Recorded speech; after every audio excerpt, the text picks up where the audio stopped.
کہ یہ جو کافر ہے یہ آپ کی بات نہیں سنتے، یہ مردے کی طرح ہے، جیسے کہ مردہ اللہ آپ کا بھلا کریے کہ نہیں سنتے، تو اس طریقے پر یہ بھی نہیں سنتے۔ انک لا تسمع الموتى، ایک یہ مسئلہ۔ دوسرا یہ ہے کہ مردہ سنتا ہے یا نہیں سنتا اس کو تو چھوڑو، مردہ باہر کی بات سے وہ متاثر نہیں ہوگا، یہ اگرچہ سنتے ہیں لیکن اس کو لیتے نہیں، متاثر نہیں ہوتے۔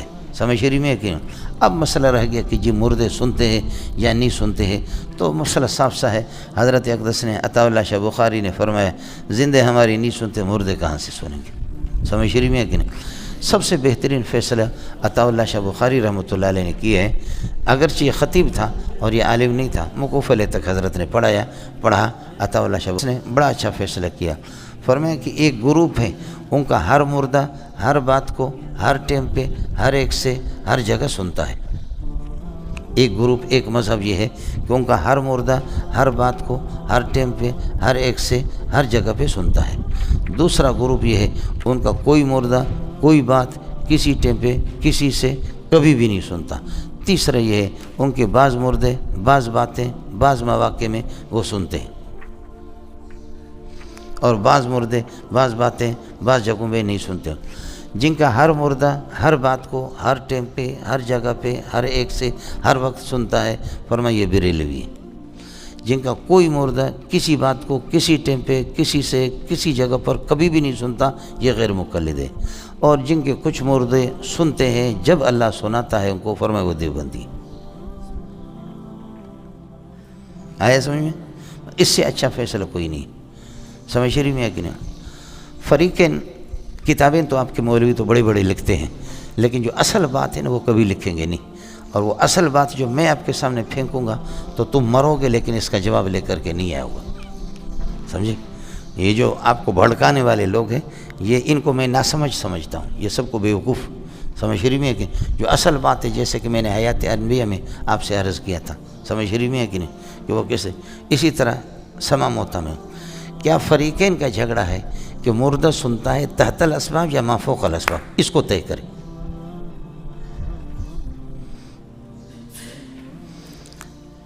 میرے قانون کا ایک دائرہ ہے یہ تحت الاسباب، تم یہاں اندر بات کرو گے میں سنوں گا، اوپر دوسری منزل پر میری ماں کو گالی دے دو گے، میرے اسباب ختم ہو گئے، ان اسباب کا دائرہ وہاں پر نہیں ہے۔ لیکن اگر تیسری چوتھی منزل پہ آپ آہستہ آہستہ گالیاں دے رہے ہیں لیکن پھر بھی میں سن رہا ہوں، تو یہ ما فوق الاسباب، یہ میرے کوئی بڑی کرامت ہوگی یا کوئی معجزہ ہوگا۔ لیکن اسباب کا جو دائرہ ہے وہ یہ ہے، ادھر ادھر یہاں۔ اب اتنی مٹی کے نیچے مردہ سنتا ہے، ما تحت الاسباب سنتا ہے یا ما فوق الاسباب سنتا ہے،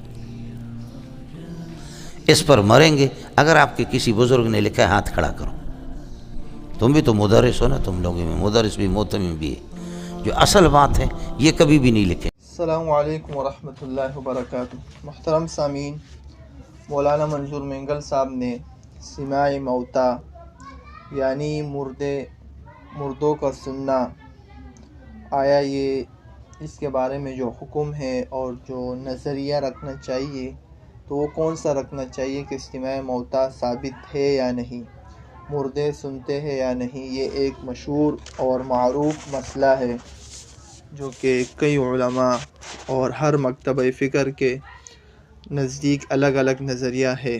جس طرح پنچ پیریوں کے نزدیک وہ سماع موتا کے قائل نہیں ہے، بلکہ وہ کہتے ہیں کہ جو مردے ہیں وہ نہیں سن سکتے۔ البتہ جو دیگر مکتبہ فکر ہے جس طرح علماء دیوبند، ان کا نظریہ یہ ہے، ان میں سے اکثر کا، کہ سماع موتا سنتے ہیں۔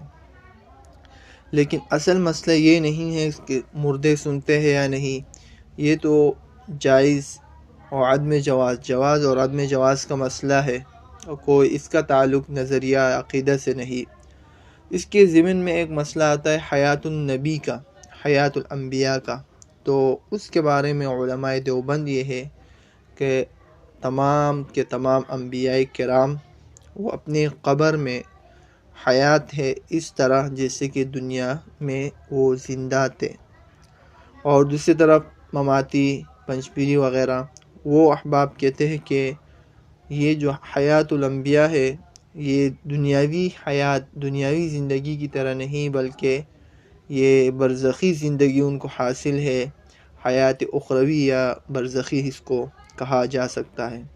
تو آج کل یہ جو اختلافات نہ ان کو عروج دینا چاہیے، نہ ان کو انتشار کرنا چاہیے، بلکہ ہمیں کیا کرنا چاہیے، ان میں سے جس کو بھی ہم فالو کریں، جس کو بھی ہم اپنائیں، اپنائیت کے بعد اس کو اختلاف ایسا نہ بنایا جائے کہ آپس میں لڑ پڑے، اور جو اغیار ہے، کافر ہے، کفار ہے، وہ غلط فائدہ اٹھا کر، اس کا فائدہ اٹھا کر مسلمانوں کو منتشر کر دے۔ یہ ان کا چال اور سازش ہے اور پروپیگنڈا ہے۔ اللہ رب العزت ہم سب کو ان سازشوں سے محفوظ رکھے۔